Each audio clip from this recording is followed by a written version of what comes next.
Okay, ladies and gentlemen, friends, colleagues, welcome to University College London and our inaugural symposium this afternoon.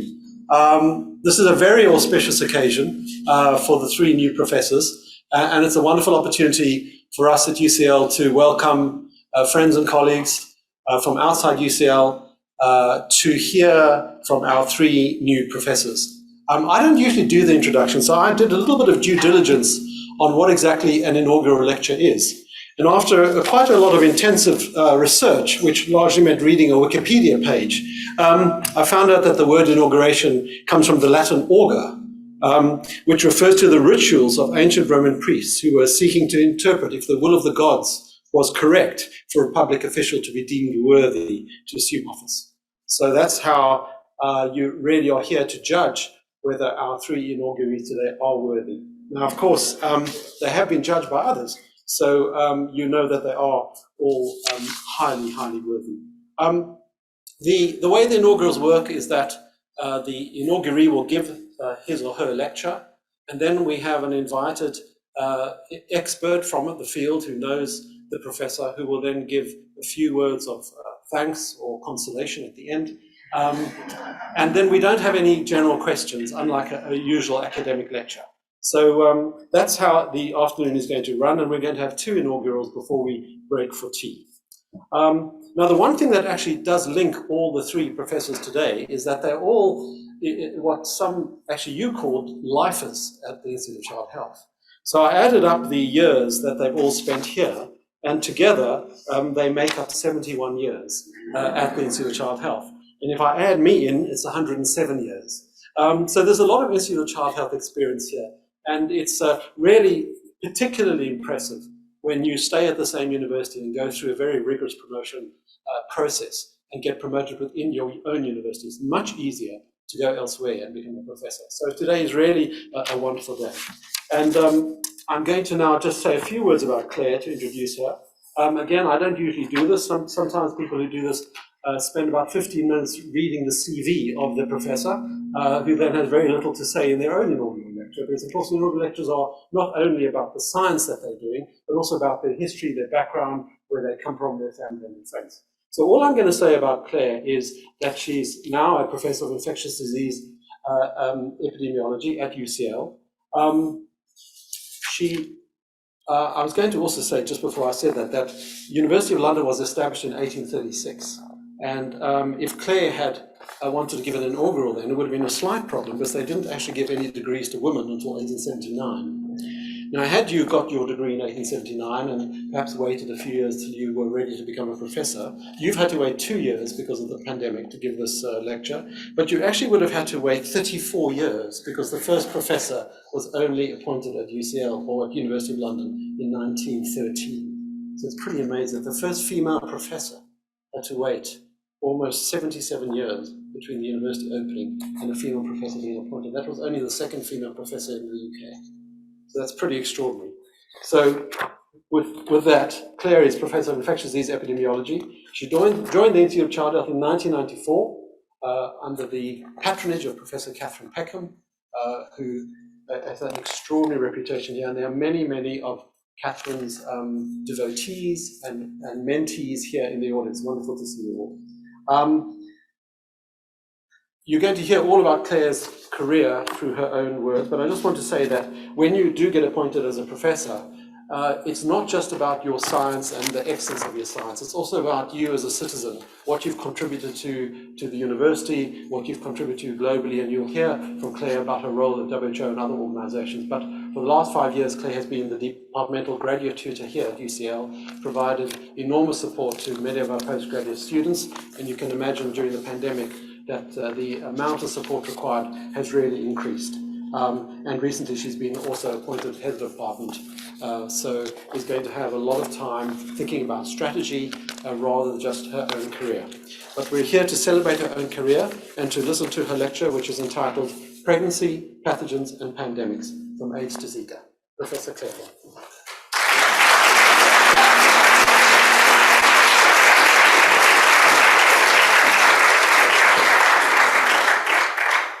Thanks very much, David. And it's lovely to see so many familiar faces in the audience. A bit discombobulating seeing people from all different spheres of my life. And hello to people online. Oh, so there we go. So the title of my talk means that it seems appropriate to start with a pregnancy. This is a picture of my mum in the summer of 1971. She's expecting to deliver in November. She's expecting to have one baby. Here's a picture of my dad. He is the navigation officer on board SS Himalaya. He's expecting to be home in time for the baby. Mum went into preterm labour in September and had twins unexpectedly. I was born 5 minutes before Sarah, and as you can see, we were both pretty tiny. So we grew up in the village of Easton in the Itchen Valley in Hampshire. I don't know whether you can tell who's who. And we were joined by my brother 4 years later, Dominic. So fast forwarding to the 1980s, the years of my adolescence, this was also the decade that AIDS became recognised. And I'm sure many people in the audience here remember the Don't Die of Ignorance campaign. And by 1988, we had the first World's AIDS Day. In 1989, I went to Oxford, to St Catherine's College, to CATS, to study human sciences. And it was at this time that my interest in maternal and child health really started to develop. It was a fantastic 3 years with some wonderful friends, some of whom are here today, and where I also started going out with my future husband. And Sarah was there as well, up the road at Somerville, studying history. So I didn't know what I was going to do after my first degree, so doing a bit more studying seemed like a sensible approach. So I came to London to the LSHTM to study for a Health Promotion Sciences Masters. And in 1993, a part-time job opportunity arose at the Institute of Child Health. Just a short walk across from LSHTM, Jenny Morris, who was a part-time MSc student with me, also worked here. And she told me that Mary-Louise Newell was looking for someone to work a few hours a week on a research project called the European Collaborative Study. And that sounded really interesting to me, so I went along and got the job, little knowing that it would shape the rest of my research career.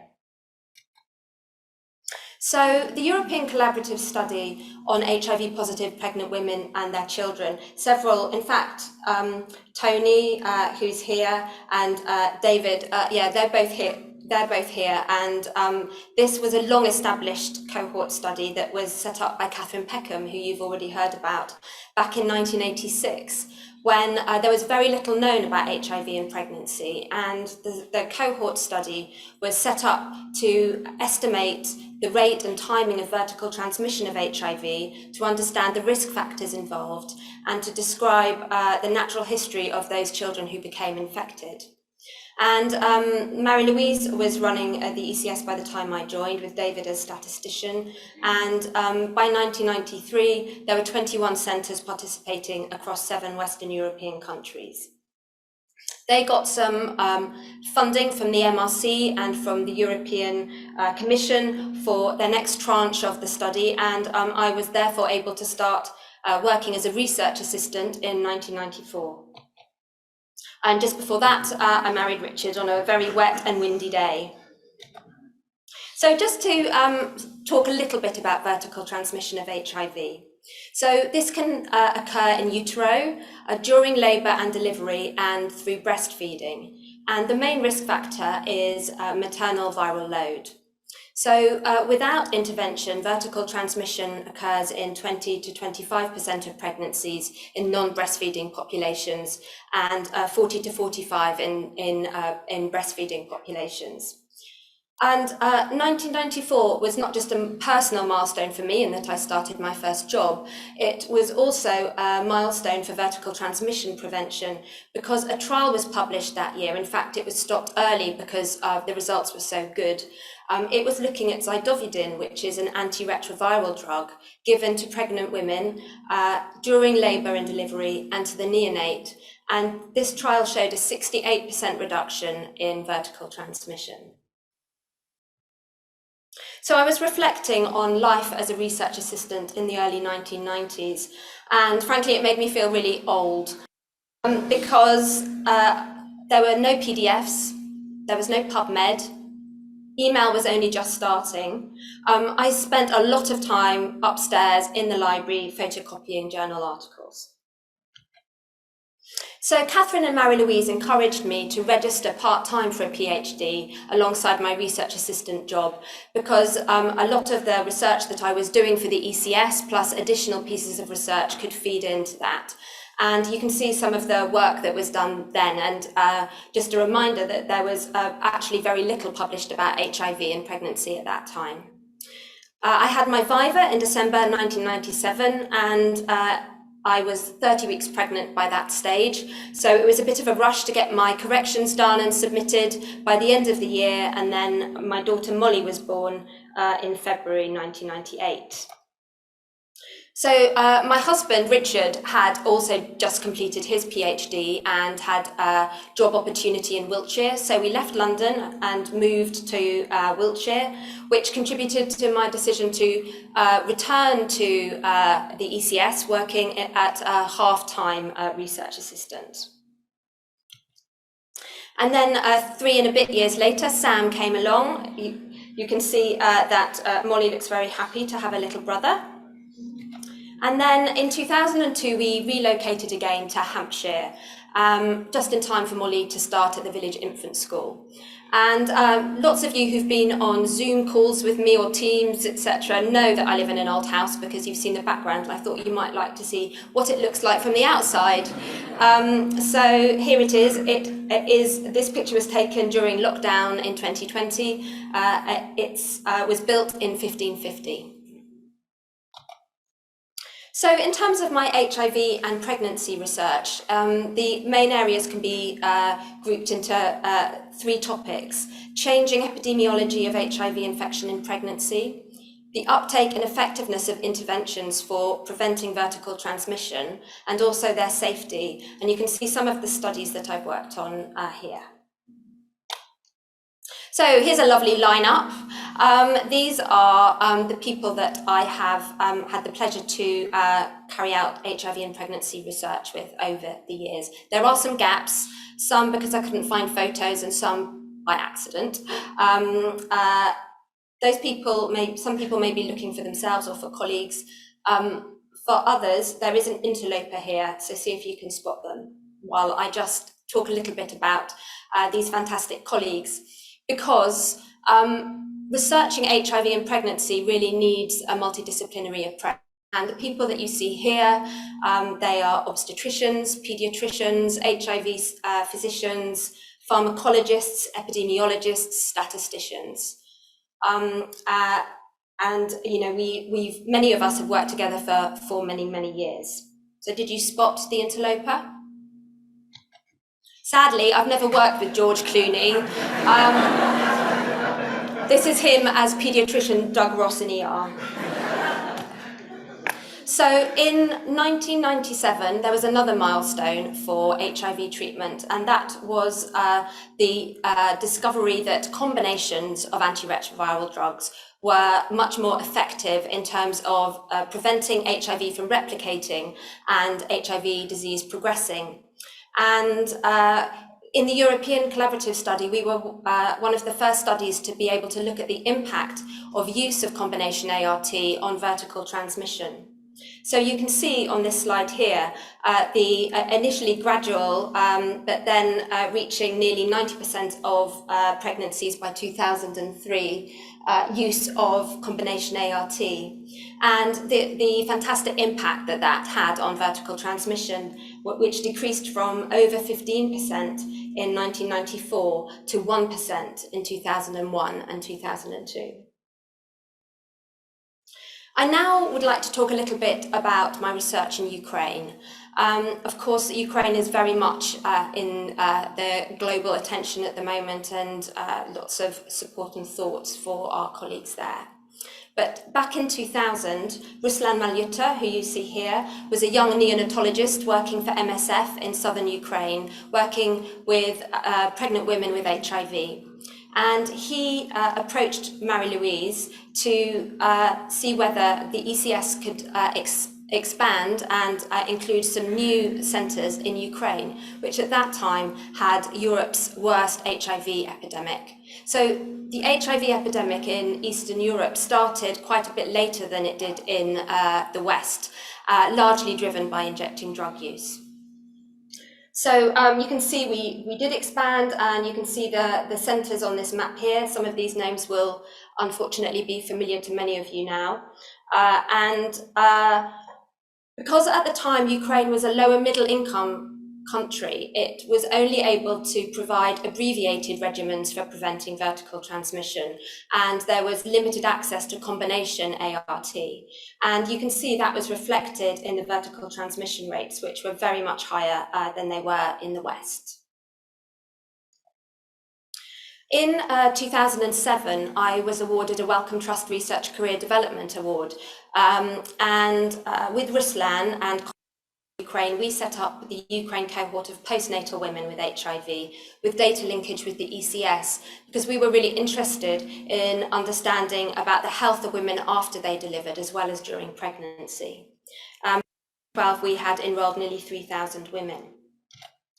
And then in 2011, with Alla Voloka, we set up the Ukraine Paediatric HIV cohort, which now has 13 sites and is one of the largest HIV cohorts in Europe.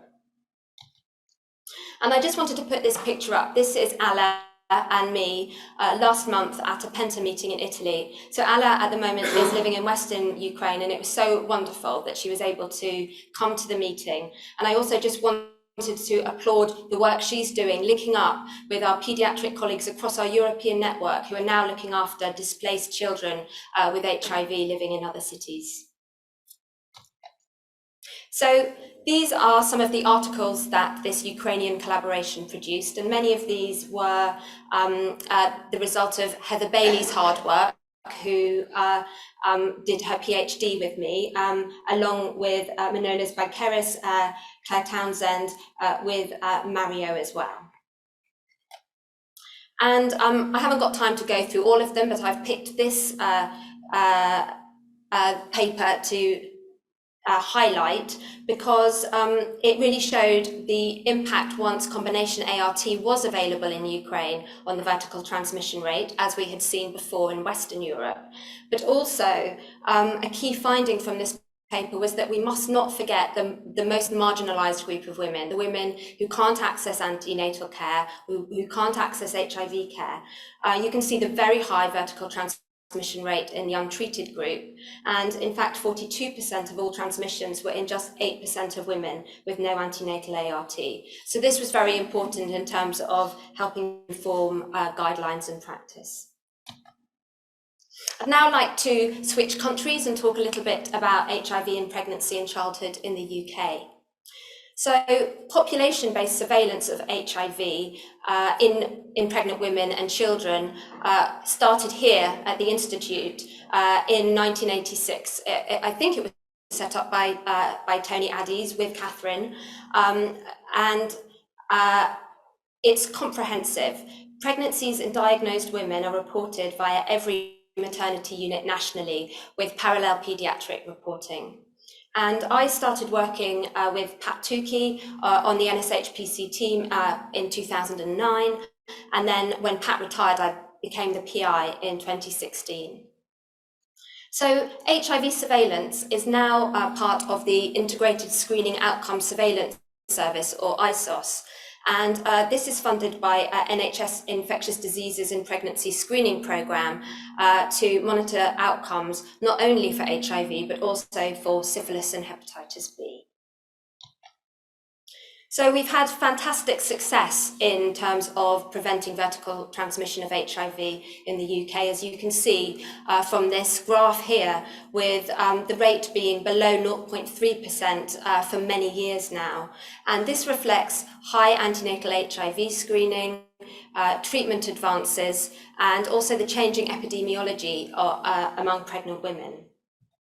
So if we focus on 2017 to 18, by this time you can see that the vast majority of women were already aware of their HIV status before they became pregnant. Most of them conceived on ART, and 93% delivered with an undetectable HIV viral load. But it's very important that we're not complacent, and every case of vertically transmitted HIV in infants in the country we review within a clinical expert review panel in order to see whether there were any missed opportunities that could have prevented that transmission from taking place. And this slide really just summarises some of the impacts that the NSHPC and ISOS have had. So as I've mentioned already, it feeds into screening programmes, but also general public health surveillance, NHS commissioning, clinical guideline development, both in the UK but also internationally, international safety monitoring, and I'll talk a little bit more about safety shortly, and research. So I wanted to say something about evolving European HIV networks. So as you heard, the ECS was set up by Catherine in 1986. And then Carlo Giaquinto, who you'll hear from later, who was part of the ECS, set up a clinical trials network for treating children with HIV called PENTA in 1991. And PENTA over the years has gradually evolved to become PENTA Child Health Research. And it's been absolutely fantastic for me to have been involved in the science and also the governance of this network for many years. And one of the ways that I've contributed is through the PENTA training network. So this is led by Steve Welsh, and what PENTA do is they undertake interactive paediatric training courses for healthcare workers all around the world. I've mainly been involved in the Eastern European and Central Asian training courses, the ones that I've put a blue star by. And this, you can see Ruslan is cropping up again here, and Ruslan, now with a UNICEF hat on, with Nina, have supported these training courses in Eastern Europe. And here's a picture of us in the Irkutsk, the Siberian training course in 2019, after a hard day of training, heading out into the cold for dinner. So the European Pregnancy and Paediatric Infections Cohort collaboration is something that I have been involved in for more than a decade. Ali Judd leads the paediatric arm of EPIC, and I lead the pregnancy side. And what we do here is we pool individual patient data from across cohorts in order to address questions that those cohorts on their own can't answer. And that's particularly important for vertical transmission because the rates are so low these days. To give you an example, the 2015 data merger for EPIC pregnancy included over 33,000 pregnancies since 2002. And you can see some of the things that we have researched so far. So I've talked quite a bit about cohort studies, and this figure here shows where they sit in terms of the hierarchy of clinical evidence, so below randomized controlled trials. And cohort studies are important because you can't always conduct a randomized controlled trial. It may not be ethical or feasible or appropriate. And cohort studies can also be important in terms of understanding the real world effectiveness of an intervention as opposed to the efficacy of an intervention under clinical trial conditions. But cohort studies do suffer from a higher risk of bias, and the following slide really gives you the essence of this. So if this is clinical trials, these are cohort studies. So moving on to safety of antiretroviral drugs in pregnancy, this is an area that I have been involved in for many years in terms of the research. And we know that there's an increased risk of adverse birth outcomes, such as the ones you see on this slide, associated with untreated HIV. But information started coming out once combination antiretroviral therapy started being used, that some antiretroviral regimens and drugs are associated with increased risk of adverse birth outcomes as well. So in 1999, the first case series of women, pregnant women receiving combination drugs came out, with a high proportion of them having a preterm delivery. And Christoph Rudin came to Mary Louise and suggested we did a pooled analysis. And we did this and showed, yes, that at that time, combination ART was associated with a small but significant increased risk of preterm delivery in women being treated. And this was the first time this had been shown. Subsequently, there's been research on this and other adverse birth outcomes around the world, some with conflicting results. And I've just flagged here another paper from the UK where we showed that one particular drug, a protease inhibitor, was very much associated with this risk, and we could therefore inform clinical guidelines. So safety issues are becoming increasingly important, and that's partly because there's increasing coverage of pregnant women with ART worldwide. So by 2020, 85% of pregnant women with HIV were on ART, and there are 1.3 million pregnant women with HIV every year. But it's also important because lifelong ART means that more women are conceiving whilst taking ART. This slide gives some data from the UK, and this came out of Virginia Razzi's PhD, which was awarded recently, that I co-supervised with Mario. And really, it's just to show how more diverse regimens have been used in pregnancy over time, and to highlight that in this period, 28 different drug combinations were used. There's work ongoing that I'm leading within EPIC, looking at a new class of antiretroviral drugs, or relatively new class, called integrase inhibitors. And that includes looking at the new long-acting regimen, including cabotegravir. So unfortunately, the status quo tends to be that new antiretroviral drugs reach the market and start being used without adequate data on dosing or safety in pregnancy. And this is something that the community of people working on HIV in pregnancy and women living with HIV have really been trying to change. And this wonderful group of women here recently had organized an initiative to try to produce, and did produce, a call to action to try to really work towards earlier and faster study of ARVs, and to ensure things, for example, like if a woman in a clinical trial becomes pregnant whilst taking a drug, she's allowed to stay on and us collect the data. My final slide on HIV is about children who are HIV exposed but uninfected.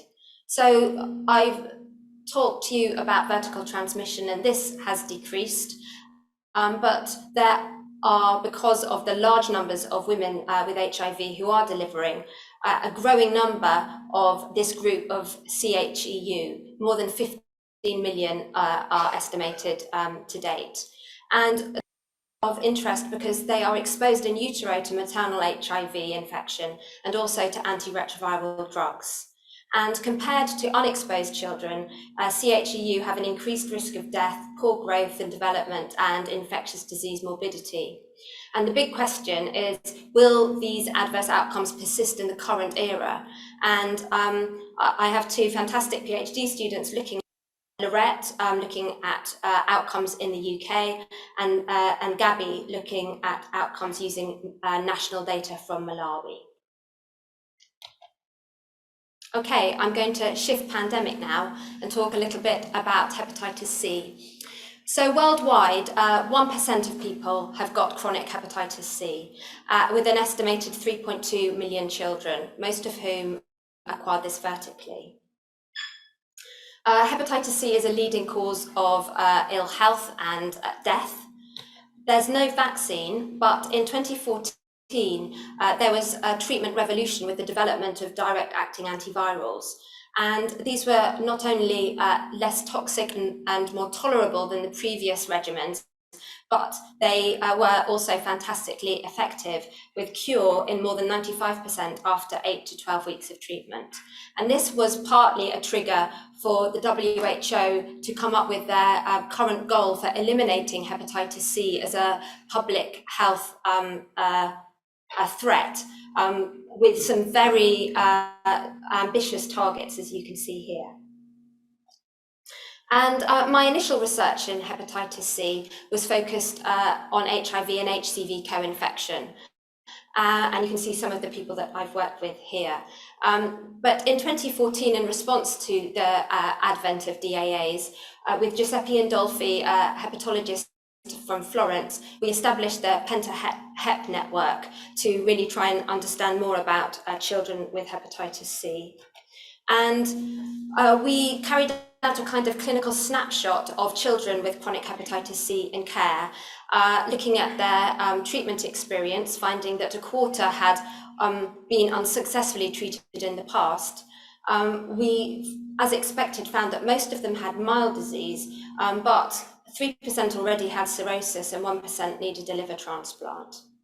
Then within EPIC, we looked at across the HIV cohorts in Europe, the population of children and adolescents and young people with HIV HCV co-infection, and found that they had worse liver disease than seen in their HCV mono-infected counterparts. And this really highlighted the need to get DAAs available for children as quickly as possible.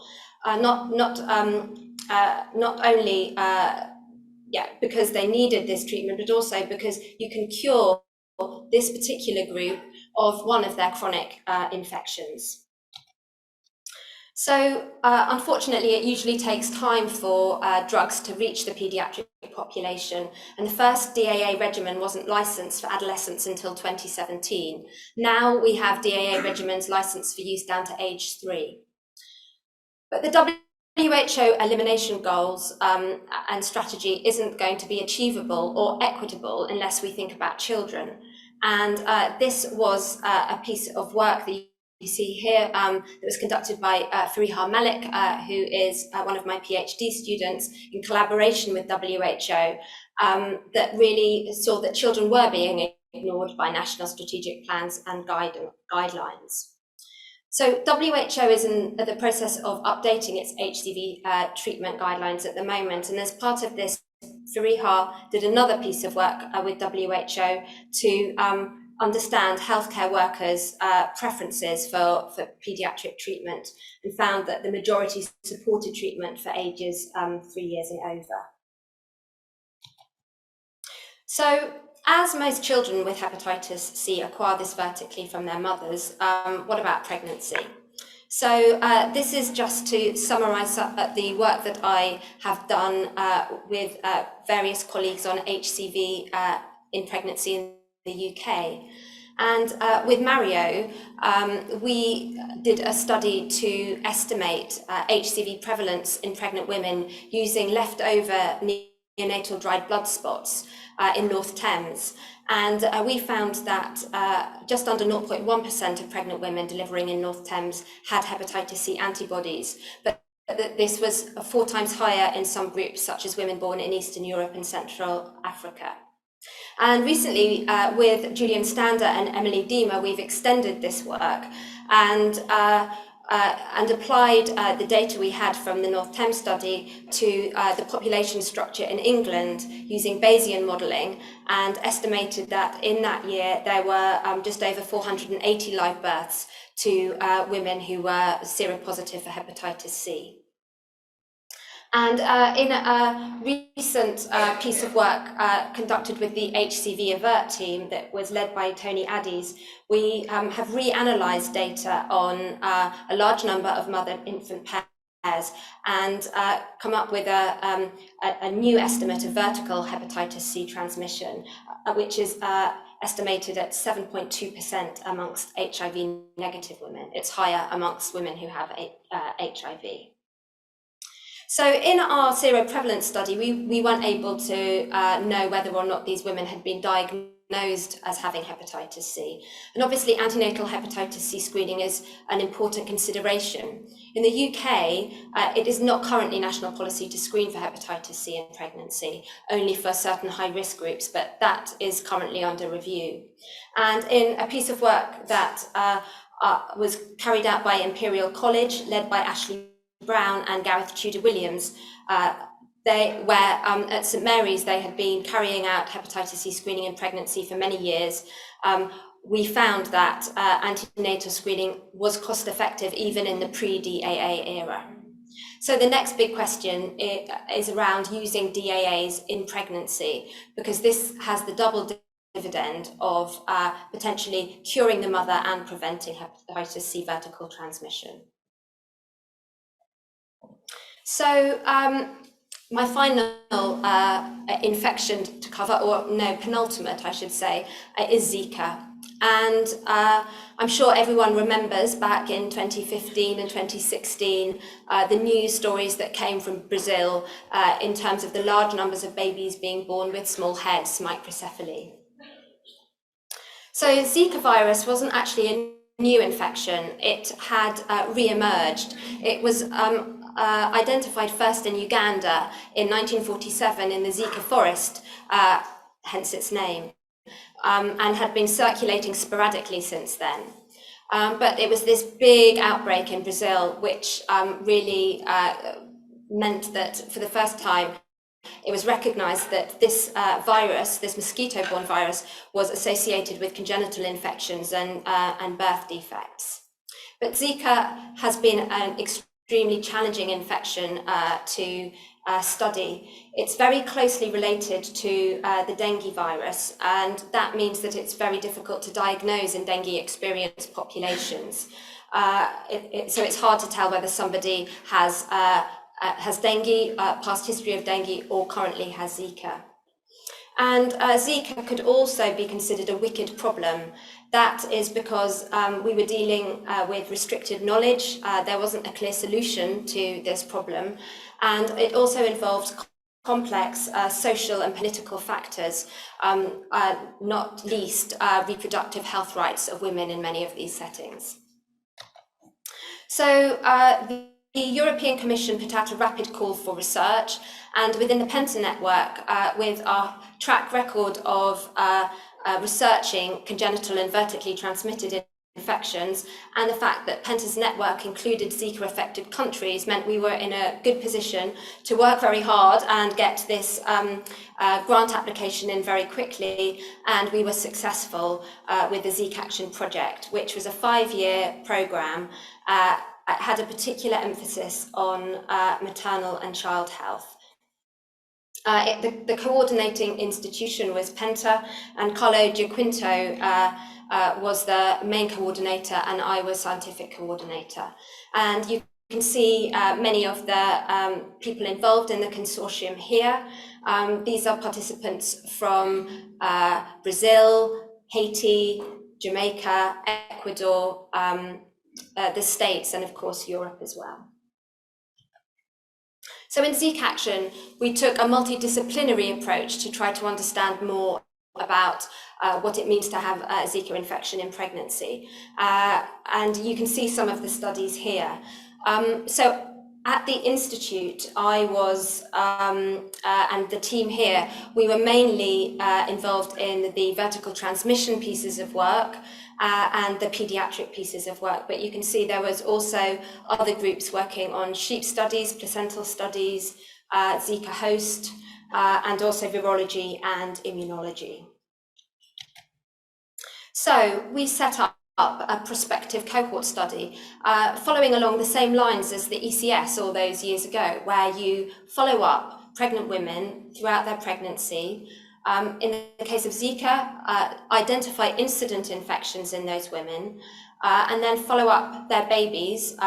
The plan was for 2 years in order to really understand the natural history of congenital infection in the population. And here you can see pictures from the Jamaican part of the study. Celia Christie was the local PI. And here in Haiti, Glenn Morris from the University of Florida was the PI for this cohort study. But shortly after we were getting our studies up and running, Zika disappeared more or less. So Zika incidence very steeply and abruptly declined. This was expected, but possibly not at the level that the rate that it did. And outbreaks were very nearly over in many places where studies were starting. And this meant that, for example, in our cohorts, we have very few infections in the pregnant women, which of course, this is great news for public health. It just wasn't great for us addressing some of our scientific questions. So we looked into alternative designs and methods, and this work was led by Tony Addies, and we tried to think about potential alternatives to the traditional prospective birth cohort studies, which take a long time to set up and run, such as leveraging local standard of care protocols or surveillance registries. And then Tony led a Bayesian synthesis of published studies, and which were able to look at vertical transmission, for example, because they were piggybacked onto studies that were already running looking at dengue and pregnancy. And this piece of work showed that the probability of vertical transmission of Zika was 47% if the mother became infected in the first trimester, and lower if it was in the second or third trimesters. And there was experimental evidence from within the Zika Action Consortium, from work done by Francesco Bonfanti in Venice, but also from other groups, to show that this aligns with what we know about the placenta, because this becomes less permissive to Zika virus as pregnancy continues. I wanted to talk a bit about a pilot study that we ran in Jamaica called the ZCAP study. So this was using an app by pregnant women to report daily symptoms as a tool to try to detect potential arbovirus infections and pregnancy complications. And we weren't sure whether a pregnant woman would really adhere for a long period of time to reporting her symptoms in this way. But we were very pleased to see that in this pilot, feasibility was demonstrated, and most women adhered very well to symptom reporting for a median of 22 weeks. And this gave us some insights into how we might apply this in the future as a research tool for surveillance or participatory epidemiology, or even potentially for clinical purposes. And in fact, with COVID, a lot of these sorts of apps have been being used, as I'm sure you know. So congenital Zika syndrome was obviously something that really needed a lot of research, because that is a new disease of childhood. And we looked at this in Zika Action through a paediatric registry that we set up in Brazil, Jamaica, and Argentina. So we collected data on children with confirmed or suspected congenital Zika syndrome, and those children who were exposed in utero but didn't have obvious signs of the syndrome. And I'm going to share some results here from the Brazilian arm of the registry, which was led by Isadora Sigueira. So the graph here shows the head circumference of these children. And basically what it shows is that 65% of them had severe microcephaly. So really very disabled by this, in terms of 100% of them having abnormal neuroimaging results as well. And 62% had abnormal ophthalmologic exams, and just over a quarter were hearing impaired. So this group of children really need multidisciplinary care alongside psychosocial support, because many of these families suffered family breakdown and hardship as a result of the Zika outbreak and what happened with the children.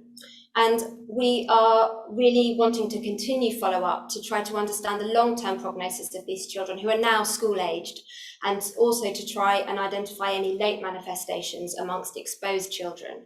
And I think it's just noteworthy that although the Zika outbreaks didn't last very long, of course, they have extremely long-lasting repercussions for the families and communities and countries in which it happened. So here are the Zika Action group photos from our annual meetings that we had up until COVID hit, and unfortunately we had to finish up the study, as so many studies did, virtually. So as David said at the beginning, I was meant to be giving my inaugural lecture in June 2020. But the fact that it was delayed by COVID also means that I can share with you about a new exciting project, Verdi. And this is another EU-funded project, and it's looking at SARS-CoV-2 variants in pregnancy and paediatric cohorts. And the scientific coordinators are Carlo Giaquinto and Ali Judd. And you can see here that we have cohorts, all sorts of different types of cohorts participating from around the world. And I am very excited to be working on the pregnancy aspects of this research project, and also to be working alongside Pia and Linda here at the Institute, who are, have their England National Birth Cohort, which numbers more than 13 million children, to help us explore some of the key questions around variants in pregnancy and paediatrics. So I'm near the end now, but I wanted to put this slide up, fun and friendship, basically because I think it's really important. And I just wanted to draw your attention to the picture at the bottom of us round a table. This was taken after a Penta meeting in December 2019. We didn't know what was round the corner, and for some of us it would be more than 2 years before we saw each other again. So it's time for the thank yous. I would like to thank Catherine, Marie-Louise, Carol, Desiter, Carlo and Mario for their mentorship, support and wisdom over the years at different stages of my research career. I'd like to thank Martina and Ali, my work sisters, all my fantastic research colleagues from around the world, and also my colleagues here at the Institute, and particularly the postgraduate research group who I've been working with for the last 5 years in looking after our PhD students. You can see my fantastic PhD students, past and current, here, and some of them are here today. And many thanks to you. I hope you learned something from me. I certainly learned something from you.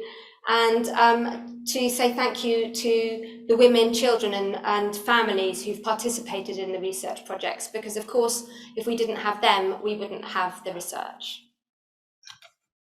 I'd like to thank the people who, the funders over the years. You can see there's a lot of European funding there, and it's fantastic, despite Brexit, that we are still in a position to be participating in European research.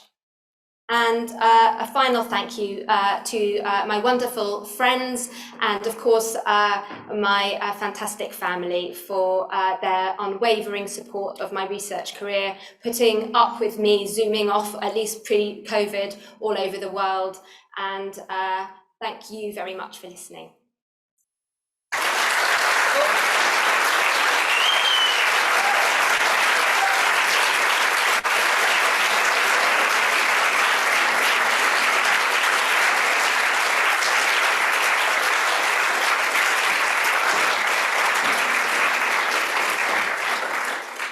So what to say after such a fantastic presentation? Of course, I'm very, very honored to be here. I know I was a fellow at Great Ormond Street with Bill Marshall that quite a few of you have known, or at least they know the name. But I think Claire is a fantastic output of this place. I mean, I've been working with Catherine. I can say that I'm a bit of the older brother of Claire. And Claire is not just a fantastic scientist, is really literally one of the worldwide experts, a recognized expert on pregnancies and infection in pregnancy studies, but she's also a fantastic person. Probably she's a worldwide well-known expert because she's a fantastic person. I mean, you have seen from her presentation her capacity to mix science with empathy, with the capacity of listening the other people, with the capacity of listening new idea, very often to bring them down to earth, but really she is really a unique person on her capacity to put things together. People together, ideas, person, friendship, and everything. She's a fantastic scientist, but that is, let's say, the less unique part of herself. She's a fantastic individual. You are really unique. I am start crying a bit.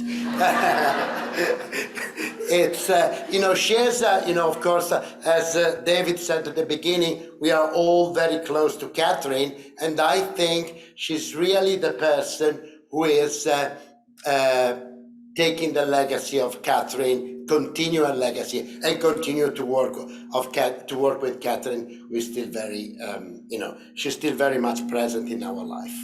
And so, thank you very much. I just want to, I had one slide, which you already seen, maybe, I don't know whether, yes, you already a few times today, but I just want to remember you where we were. We were in Monkey Island in Berkshire, and after the meeting today, I'm going to propose to Claire a vertical transmission study on monkeypox in Nigeria.